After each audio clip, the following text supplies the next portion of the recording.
Hello everyone, welcome back to my YouTube channel trading trends. आप सभी का एक न्यू लर्निंग वीडियो में स्वागत है।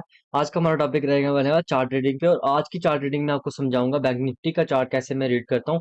देखो, मैं आपको हमेशा बोलता हूँ, जैसे मैं चार्ट रीडिंग की जब भी वीडियो बनाता हूँ, मैंने इसकी प्ले लिस्ट भी बनाई है चार्ट रीडिंग के नाम पे। तो उसमें मैंने कंटिन्यूसली वीडियोस डालता रहता हूँ और भी वीडियोस आती ही रहेंगी।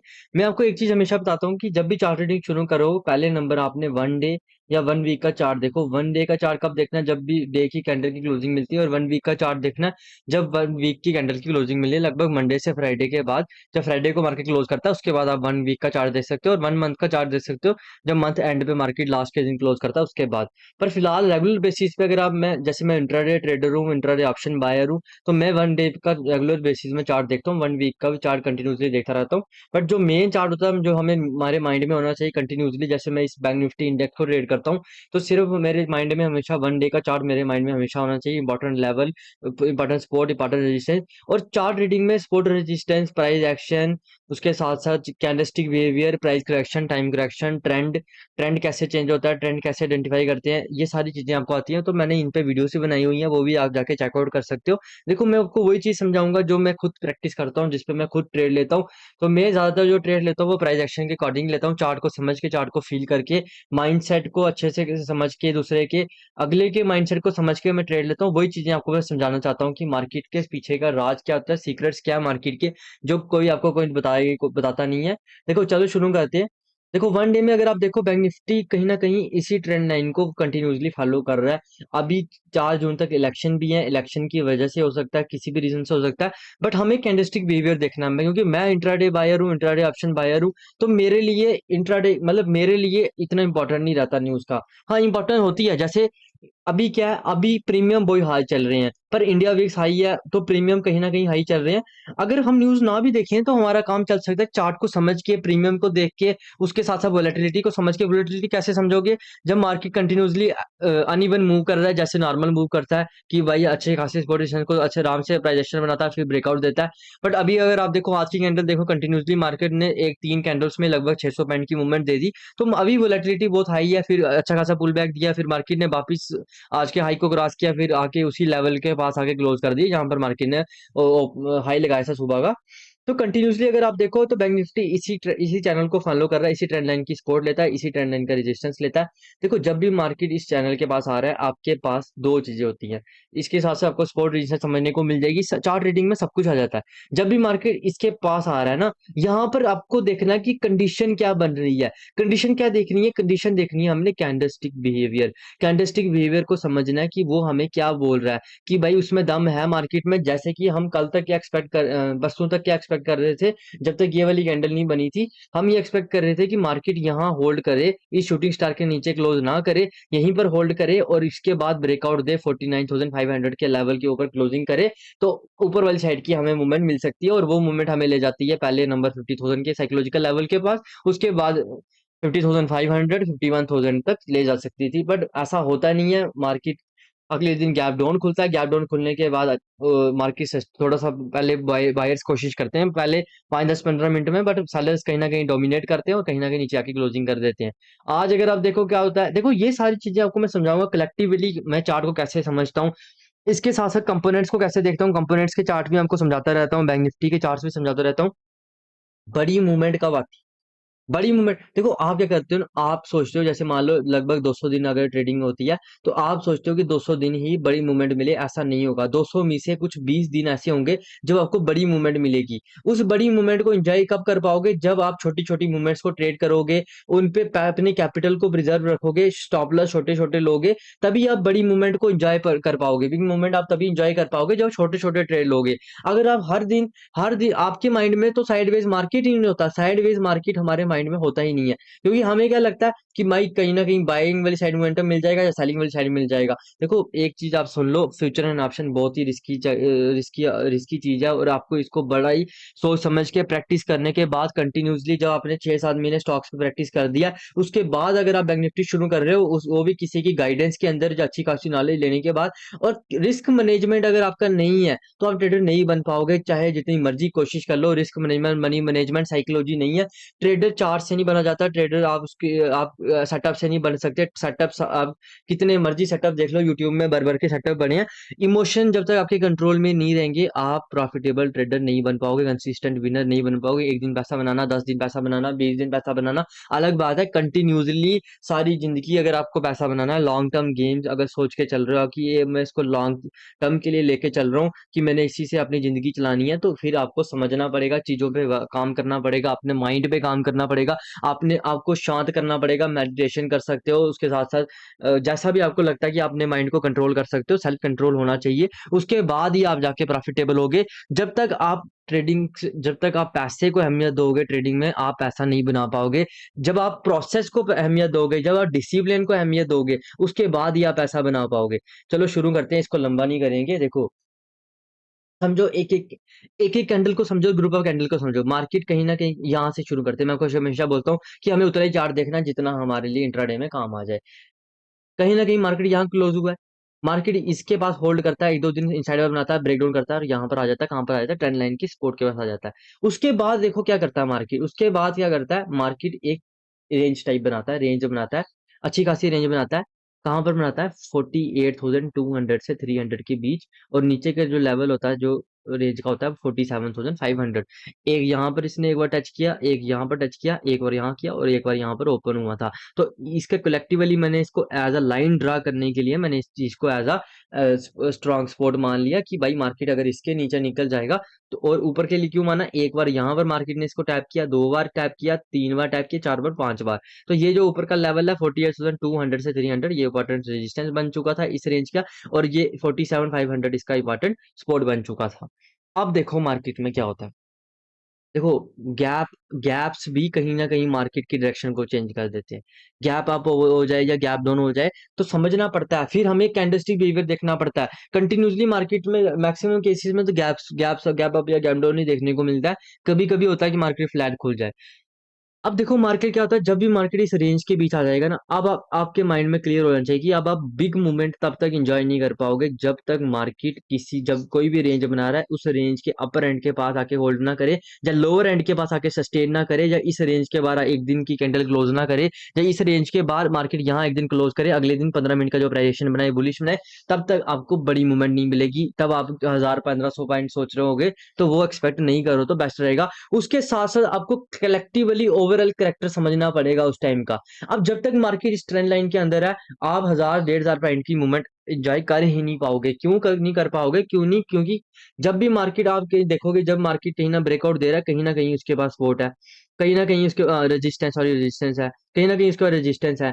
अब मार्केट नीचे आ रहा है तो कहीं ना कहीं उसके पास सपोर्ट है। तो जब भी मार्केट इस रेंज के अंदर है, जब तक इस चैनल के अंदर है, आप चाहे डबल पैटर्न बोलो या डबल बॉटम बोलो या डबल टॉप बोलो, उसको जो मर्जी बोलो, कैंडल्स को समझो, कैंडल स्टिक के बिहेवियर को समझो, मार्केट हमें क्या बता रहा है। उसके बाद देखो क्या, देखो जैसा मैंने आपको बताया कि कंटिन्यूसली मार्केट एक रेंज बनाता है, लोअर एंड के पास आता है। अगर ये रेंज ऐसी बनती कि मार्केट 47,500 के नीचे क्लोज कर देता, तो जितने भी इस दौरान जितने भी लोगों ने बाइंग करके रखी हुई है, जो पोजिशनली इसको लॉन्ग टर्म के लिए बाई करके रखे हुए हैं, वो अपनी पोजिशन का एसएल का बुक करते। जब अपनी एसएल को बुक करेंगे तो अच्छी खासी आपको मूवमेंट मिलेगी। यहाँ इस चैनल के बाद जब मार्केट निकलेगा और जो मूवमेंट देगा, फिर वो जो मूवमेंट होगी वो बड़ी मूवमेंट होगी। फिर आपको 1000 से 2000 पॉइंट दिख सकते हैं। बट इस चैनल के अंदर चलोगे तो आपको बड़ी मूवमेंट नहीं मिलेगी। इस चैनल के अंदर जब तक मार्केट रहेगा, आपको बड़ी मूवमेंट एंजॉय नहीं कर पाओगे। और देखो कलेक्टिवली आपको समझो, देखो इस दिन क्या होता है। अब मैं आपको थोड़ा सा और ब्रीक से समझाता हूँ इसको, और थोड़ा सा इसको मुझे जूम करने दो एक सेकंड। तो थोड़ा सा देखो, आप देखो मार्केट ये एक रेंज बनाता है, ये रेंज का इसका रेजिस्टेंस होता है, मार्केट को रेजिस्टेंस की तरह ले रहा होता है कंटिन्यूसली मार्केट। यहाँ पर क्या होता है कि हमें लगता है यार कि ये प्रॉफिट बुकिंग मूव है। छोटे मोटे जितने लोगों ने यहाँ से बाइंग करके रखी, यहाँ बाइंग की, यहाँ बाइंग की, बीच में जिन्होंने यहाँ बाइंग की, कुछ लोगों ने यहाँ पर प्रॉफिट बुकिंग की। ठीक है, इस दिन भी प्रॉफिट बुकिंग हुई थी और इस दिन भी मान लो प्रॉफिट बुकिंग हुई।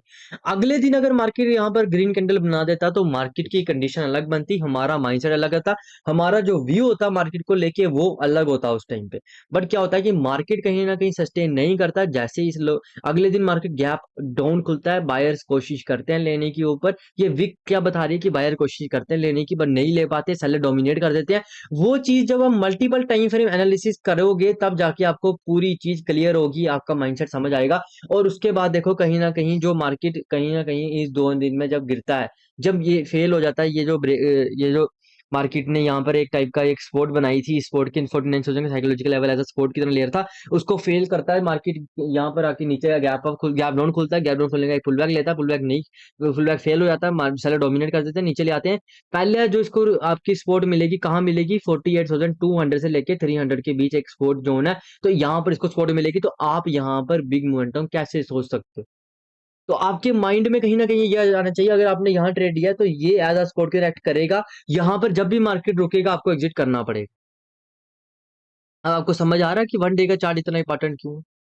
और यही चीज देखना, देखो आप बोलते हो कि सीक्रेट क्या है, सीक्रेट क्या, कुछ नहीं है, एक एक कैंडल को समझो, उस चीज को समझो। अगर आपने एक बार समझ लिया, अब अगले दिन क्या होता है, मार्केट क्या करता है, गैप डाउन खुलता है, गैप डाउन खुलता है, ये इंपॉर्टेंट स्पॉट अभी भी चल रहा है। ये इंपॉर्टेंट स्पॉट कब नहीं रहेगा, जब मार्केट 400 के पास सस्टेन करेगा और फिर ब्रेक डाउन देगा, तब ये इंपॉर्टेंट स्पॉट नहीं रह जाएगा, फिर हमारे लिए इंपॉर्टेंट स्पॉट 47,500 रह जाएगा, जहां पर मार्केट ने एक दो तीन बार यहाँ पर रिजेक्शन लेने की कोशिश की थी, यहाँ पर बायर्स एक्टिवेट होने की कोशिश की थी, यहाँ पर वो हमारे लिए एज इंपॉर्टेंट स्पॉट बन जाएगा, और ये हमारे लिए इंपॉर्टेंट रेजिस्टेंस बन जाएगा। ये मैं वन डे के बेसिस में बता रहा हूँ, पर यही इंट्राडे में काम आएगा, पर इंट्राडे में कुछ फैक्टर और भी होते हैं जो हमें देखने पड़ते हैं।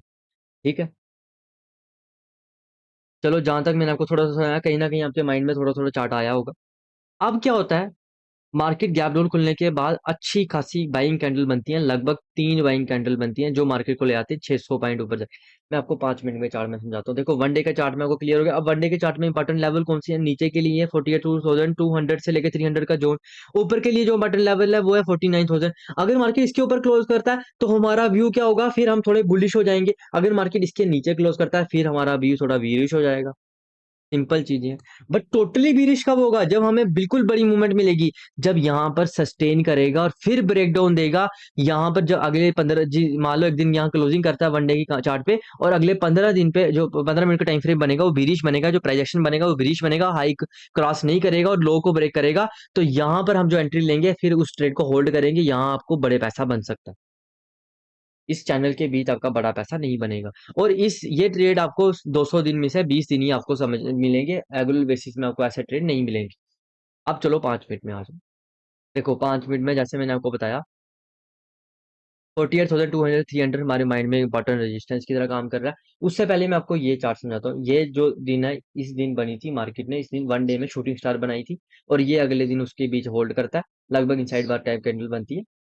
अब देखो क्या होता है इस दिन, ये तो है वोलेटिलिटी है, क्योंकि इंडिया विक्स बढ़ा हुआ है, उसके साथ साथ न्यूज है, सबको पता है इलेक्शन है, तो इस ये चीज हमारे माइंड में है। यहाँ पर क्या होता है, मार्केट गैप आउट खुलता है, गैप आउट खुलने के बाद सस्टेन करता है, फिर अच्छी खासी एक मूवमेंट देता है, फिर वापिस प्राइजेक्शन बनाता है, मूवमेंट देता है। लास्ट के आवर में क्या होता है, अच्छा खासा सस्टेन करने के बाद ब्रेक डाउन देता है, कुछ लोग अपने प्रॉफिट बुकिंग करते हैं, और अच्छी खासी इस कैंडल पे अच्छी खासी वोलेटिलिटी रहती है, लगभग 400 पॉइंट की ये कैंडल बनती है, अच्छी खासी 200 पॉइंट पहले नीचे जाता है फिर ऊपर जाता है, तो और जहां पर ओपन हुआ था वहीं पर जाके लगभग वहीं पर जाके क्लोज कर देता है। ठीक, अगले दिन क्या होता है, मार्केट थोड़ा सा गैप अप खुलता है कल की क्लोजिंग से, 49,500 एज इंपॉर्टेंट सपोर्ट होता है, यहाँ पर सस्टेन नहीं कर पाता, और आस्ता आस्ता आस्ता मार्केट बेरिश प्रोजेक्शन बनाते हुए नीचे आ जाता है। बट अगर आप इस केस में देखो, इस दिन देखो, आपको देखने को मिलेगा कि प्रीमियम की जो मूवमेंट थी वो स्लो थी। क्यों स्लो थी, प्रीमियम कब बढ़ेगा, जब जो इंपॉर्टेंट लेवल है, जो 49,000 का इंपॉर्टेंट लेवल है उसके नीचे मार्केट सस्टेन करता। अब दो तरीके हैं, ये तो गैप डाउन खुल गया, जहां अगर मार्केट प्राइस एक्शन बनाने के बाद ब्रेक डाउन करता तो क्या होता है कि गैप्स की वजह से हमारा आधा पैसा तो गैप्स खा जाते हैं। अब देखो ये जो मार्केट खुला लगभग 300-350 पॉइंट नीचे खुला, तो उस वजह से हमारे 350 पॉइंट तो ऐसे ही चलेंगे। जब मार्केट पहली कैंडल बना देता है उसके बाद हमारी गेम शुरू हो जाती है, फिर हमें देखने को मिलता है मार्केट सेलर डोमिनेट कर रहे हैं, कहीं ना कहीं एक बार जो बायर ने कोशिश की करते हैं, उसके बाद जैसे मार्केट लो ब्रेक करता है, आप जाके देखना इस कैंडल में जो स्पाइक लगा हुआ है, क्या बता इस पूरे इस इतने मूवमेंट में स्पाइक नहीं लगा हो। इस अकेली कैंडल में जो स्पाइक लगा, इस पूरे चार्ट में स्पाइक नहीं लगा होगा, क्योंकि जो भी जितने लोगों ने बाइंग करके रखी होगी कहीं ना कहीं तो अपनी स्विंग ट्रेडिंग कर रहे होंगे, वो अपनी पोजीशन को एग्जिट करते हैं। जब मार्केट नया खुलता है वो 5 10 15 मिनट वेट करते हैं, अपना एसएल थोड़ा बढ़ा लेते हैं, चाहे गैप्स की वजह से बढ़ाएं किसकी वजह से, अपना एसएल को बढ़ा देते हैं और फिर डे लो का या डे हाई को एज एसएल के लिए रखते हैं। फिर जैसे ही मार्केट उसको ब्रेक करता है, यहाँ पर इस चार्ट इस मूवमेंट में अगर आप देखो तो पूरे दिन ऐसी मूवमेंट आपको देखने को नहीं मिलेगी। फिर मार्केट चाहे आस्ता आस्ता करके नीचे आता है, एट द एंड यहीं पर आके यहाँ पर क्लोज कर देता है। अब उसके अगले दिन क्या होता है, मार्केट फिर से गैप डाउन खुलता है, पर गैप डाउन खुलते ही अच्छी खासी बाइंग कैंडल बन जाती है। तो इंट्राडे में अब देखो, जैसे मैं आपको बताता हूँ कि ट्रेंड कितने टाइप के होते हैं, दो टाइप के होते हैं, एक होता है डे टाइम का टाइम फ्रेम का ट्रेंड और एक इंट्राडे का। इंट्राडे में ट्रेंड क्या हो गया, बुलिश हो गया। अब बीरिश ट्रेंड कब होगा, जब लगभग कल का जो लो है इसके पास आके यहाँ पर मार्केट सस्टेन करेगा जा। अब नीचे का ट्रेड कैसे लेते, इंट्राडे में नीचे का ट्रेड कैसे लेते, जहां मार्केट यहाँ पर आके सस्टेन करता। जो दूसरा तरीका क्या हो सकता है, जहां मार्केट जो प्राइस एक्शन बनाता, अच्छा खासा प्राइजेक्शन बनाता, चांस सस्टेन करता, फिर ब्रेकडाउन करता, तो हमें एक नीचे वाली साइड का मूवमेंट मिल सकती थी। फिर आप जो बायर होते हैं अपनी पोजीशन एग्जिट कर देते। अगर ये मार्केट यहाँ सस्टेन करने के बाद प्रीवियस हाई ब्रेक नहीं करता, तो जो बायर होते हैं वो कहीं ना कहीं अपनी आस्ता आस्ता वो हमें कंडीशन दिखने लगती कि भाई बायर कहीं ना कहीं सस्टेन नहीं कर रहे हैं, सेलर डोमिनेट कर रहे हैं। और सेम केस अगर आप देखो तो इस दिन हुआ था जब यहाँ पर सेलर्स डोमिनेट करना शुरू कर दिए थे, और कहीं ना कहीं जो इंपॉर्टेंट एक दो मार्केट ने अच्छे खासे स्विंग भी बनाए। उसके बाद जैसे ही मार्केट ने ब्रेक डाउन किया, यहाँ से आप देखो तो अच्छा खासा आपको बाइंग सेलिंग मोमेंटम देखने को मिलता है। प्रॉफिट बुकिंग मोमेंटम बोलो, जो मर्जी बोलो, बट पहले नंबर मार्केट कुछ प्राइस एक्शन तो बनाएगा। मार्केट आता है, उसके बाद हमारे पास ये एज अ इंपॉर्टेंट सपोर्ट की रेजिस्टेंस का काम करता है, 49,000 का साइकोलॉजिकल लेवल। अब साइकोलॉजिकल लेवल का मतलब ये कि ये जब इस जोन के आसपास जब भी मार्केट आएगा, उसके साथ साथ मूवमेंट देखनी है। यहाँ से मूवमेंट शुरू हुई 48,300 से, तो 48,900 के पास चलेगी। लगभग 600 पॉइंट की मूवमेंट जब हो जाएगी मार्केट में, तो आप ये नहीं एक्सपेक्ट कर सकते कि मार्केट और बड़ी मूवमेंट ऊपर वाली साइड देगा। मार्केट अच्छा खासा प्राइस बनाता है, नीचे आता है, होल्ड करता है।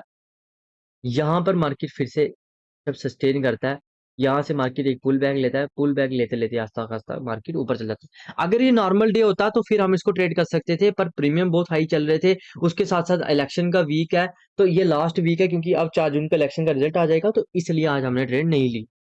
देखो, आपको समझना पड़ेगा, हर दिन ट्रेड लेना जरूरी नहीं है, अपने ऊपर कंडीशंस डालनी पड़ेंगी, अपने ऊपर कुछ रूल्स बनाने पड़ेंगे।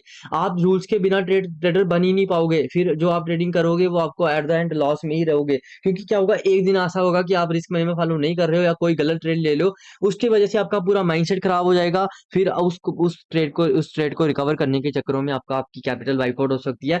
तो इस चीज का ध्यान रखना कि गलत ट्रेड में घुसने की कोशिश मत करना, जेन्युइन ट्रेड में घुसने।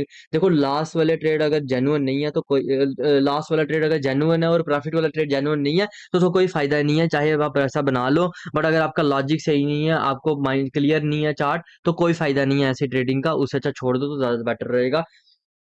होप कि आपने अच्छा खासा जो आपको मैंने चार्ट चार्ट रीडिंग के बारे में समझाया। किसी को कोई प्रॉब्लम आएगी, मैं कंटिन्यूसली वीडियो डालता रहूंगा। देखो, चार्ट के कुछ सीक्रेट नहीं है, बस माइंडसेट को समझो कि मूवमेंट आएगी कहाँ से, इंपॉर्टेंट ऊपर के लिए लेवल कौन सा है। अब मार्केट क्या कर रहा है, जैसे अगर आपको वन डे की टाइम फ्रेम मैंने कंटिन्यूसली दिखाया था, वन डे में आप क्या कर रहा है, मार्केट वन डे में मार्केट क्या कर रहा है, इस चैनल के बीच में ट्रेड कर रहा है। जब मार्केट तो मार्केट इस लेवल के ऊपर जाके 49,000 के साइकोलॉजिकल लेवल के ऊपर जाके क्लोज करे। जब मार्केट ये जो पहले इसको रेजिस्टेंस की तरह ले रहा था, अब इसको सपोर्ट की तरह ले रहा है, इसके नीचे क्लोज कर दे मार्केट, तो हम इसके नीचे भी सोचेंगे, और इसके ऊपर जब मार्केट क्लोज करेगा तो थोड़ा सा हमारा बुलिश साइड आ जाएगा। पर मार्केट को आप टाइम दो, मार्केट को खुद रिएक्ट करने दो, मार्केट को खुद बताने दो कि वो कहाँ जाना चाहता है। खुद से कुछ डिसीजन लेने की कुछ जरूरत नहीं है। हम क्या करते हैं कि विदाउट किसी कंडीशन के किसी भी सेटअप के ट्रेड ले लेते हैं। रैंडम ट्रेडिंग को अवॉइड करो, ओवर ट्रेडिंग को अवॉइड करो। उसके बाद कंटिन्यूसली फोकस करो कि आप प्रॉब्लम कहाँ क्रिएट हो रही है। आस्ता आस्ता आस्ता जब उस पर कंटिन्यूसली 6-7 महीने काम करोगे, स्टार्टिंग में 1 लाट पे काम करो, पहले स्टॉक्स पे 3-4 महीने काम करो, कम से कम 3-4 महीने स्टॉक्स पे काम करो। उसके बाद 3-4 महीने की स्टडी करो। देखो, पढ़ना बहुत जरूरी है, खासकर ट्रेडर्स को। इनको कंटिन्यूसली आपका माइंडसेट लर्निंग माइंडसेट होना चाहिए, आपको रोज कुछ ना कुछ देखने को मिलेगा। देखो, प्रीमियम के बारे में आपको साथ साथ समझाऊंगा, बट थोड़ा सा मैं चार्ट रीडिंग का थोड़ा क्लियर कर दूं, उसके बाद मैं आपको प्रीमियम की थोड़ी सी इन्फॉर्मेशन दूंगा कि प्रीमियम को कैसे देखते हैं। पर मेन चीज मैं आपको बोलता हूँ, ओवर द टाइम एक्सपीरियंस के साथ ही आपको चीजें समझ आएगी। गाइडेंस जरूर ले सकते हो किसी की, बट जब खुद ट्रेड करोगे, खुद पैसा लगाओगे, छोटा स्मॉल कैपिटल से घुसोगे तो ट्रेडर बन जाओगे, कैपिटल प्रिजर्व करोगे तो ट्रेडर बन जाओगे। वरना जितना मर्जी पैसा ले आओ, ये बैंक निफ्टी खाई जाएगी। Thanks for watching this video, have a nice day.